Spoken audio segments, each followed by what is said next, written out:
cannot understand why everyone wants to become successful and be filthy rich by 30. And if they don't reach this level of success, they are a failure. This is something that is almost impossible to achieve. And I wanted to talk about this in this video because I will give you 5 arguments why this is almost impossible to do by 30 or even by 35 or 40. So yeah, let's talk about it.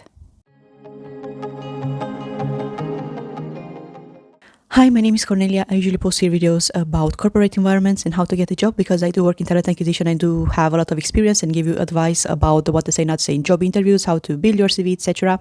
In today's video, I wanted to talk about a subject which I think is very important, especially within the Gen Z generation of people that want to be successful by 30, or people that want to have their own companies, successful companies, of course, and have all of these dream careers. I think that is very weird. First of all, because the timeline doesn't make any sense.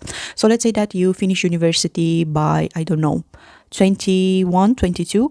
After that, you'll have to find a job pretty immediately. Usually you can find a job through an internship. That might take around 3 to 6 months. After that, you need to stay for another 2 to 3 years in a junior position until you get promoted or until you switch companies to get yourself a promotion and become a mid-level employee or mid-level professional in your profession. After that, you need to wait another 2 to 3 years, become a senior by 27, 28 years old, and you need to quit and then start your own company, and you have only 2 years or 3 years maximum to make it profitable. I mean, you can understand that this deadline is kind of tight.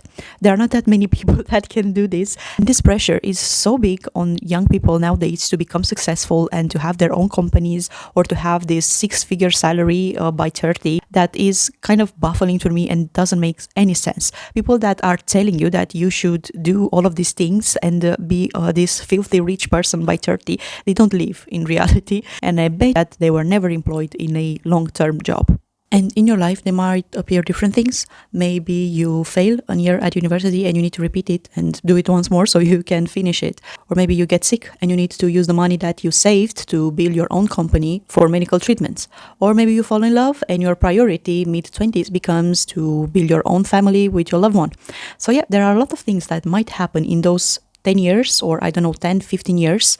And because you are in this period where you develop yourself and you learn about yourself, maybe you figure it out along the way that this is not your dream. If you think about it, this is a very tight deadline to become successful while you are still young, because there might be a lot of other things and a lot of variables that you never even took into consideration while starting this journey to become rich while you are still young.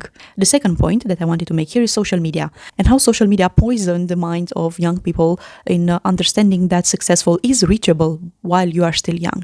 Something that I wanted to touch here is the comparison factor of it. Everyone compares themselves with other people. And until social media, people were comparing themselves with their peers. So with people that came from the same background, maybe from the same financial, economical status, because you didn't have access to the lives of people from the other parts of the world. All of the people that you can compare with were your, high school colleagues, maybe your distant relative that lived in cities nearby you. And the comparison factor wasn't that big because, as I mentioned, from a cultural and economical and educational standpoint, you were very similar with your peers. Now, if I think about myself, so a person that was born in Romania in the first generation after the communist regime, not that many Romanians are rich or not that many families have a very wealthy income. And at the same time, the education system is not the best in our country, right? So how can I compare myself and the success that I can have by 30 with another girl that is the same age as me, but she lived in California with a family that had a small business. Maybe she had access to better education. You can see that all of these differences in terms of backgrounds that different people might have can influence their ability to become rich and successful by 30 or while they are still young. So the comparison factor is a very important one, and people should take into consideration their own circumstances before trying to think that if they work hard enough, they can have their own company or they can be successful while they are still young. Because your background might hold you back a lot in this, and people should stop comparing themselves with people that have totally different backgrounds. That will be a strong foundation for them to become successful while they are still young. The third point is the average idea. Everyone hates this idea of being average, but being average is kind of normal. I wanted to introduce you to Gauss normal distribution, which is this one. And as you see here, 0 is the mean of a population. So a person that is at that mean is the most average kind of person when you are talking about a specific characteristics or a specific skill. If you move from that mean 1 point to the left and 1 point to the right, you have 34.1% of people that have that specific skill near to the mean. There are about 68% people that have that specific skill or that have that specific entity around the mean of the population. So let's say in terms of salary, that for a country, the average salary is 50k euros. This means that 68% of the people from that specific country most likely will have a salary similar with that. Maybe they have 49k, maybe they have 52k. So yeah, the 68% of the people will have an average salary with, of course, slightly deviations. As much as you move from the mean, there will be less people that have that specific skill. And yeah, let's go back to the salary. As you see here, there will be 0.1% of population that will have a salary that will be with 3 standard deviation bigger than the mean. So with that being said, statistically speaking, not everyone can be filthy rich, because statistically speaking, there are only 0.1% people of the population that can become filthy rich. So being average is not something bad, is something normal. Most likely you are part of the 68% of people that are near mean, statistically speaking. The changes of definition is another point that I wanted here to make. I wanted to mention financial independence. Financial independence is a good metric of measuring one's success. And growing up, for me, financial independence meant that you are able to sustain yourself financially. You don't have any sponsors. This means that no one will pay for your expenses, nor your partner or your parents or another family member, etc.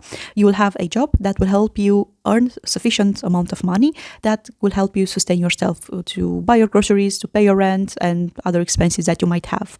Now, financially independent means that you need to live out of passive income. So you actually don't need to do anything regarding work. You only need to have these set up businesses that will earn you money without you doing nothing about it. And you will basically have no job, but you will still have an income. I'm not quite sure how you can actually not doing anything for your business or not moving a finger or not taking some decisions for a business to develop further and of course make you money further. And there are a lot of people that are telling about how you can write courses and sell them and this is passive income. No, this is not passive income. And information can be outdated. You actually need to update those specific courses. For example, if we take the example of courses, right? The information might be updated and after that no one will buy your courses anymore. So I'm not quite sure how this passive income works. And at the same time, I'm not quite sure if not having a job will be something fulfilling for persons in general. People in general need to have a workplace. They need to have an activity that can help them understand that they contribute to society in some way, because having a job gives them a purpose in life. And this is something that was shown in people that retired. They feel alignment. They feel like they are not needed in society just because they don't have this job. They don't have this purpose and this idea that they can contribute and be useful to someone. I also wanted to touch on the subject that success is defined in multiple ways. If I think about my parents' generation, their own success were to have a family. They were very family orientated. They were married young. They had kids very young. And of course, they wanted to have an okay job, pay their rent, their groceries and so on, have a car and maybe afford a holiday per year. The idea of success nowadays, it's totally different.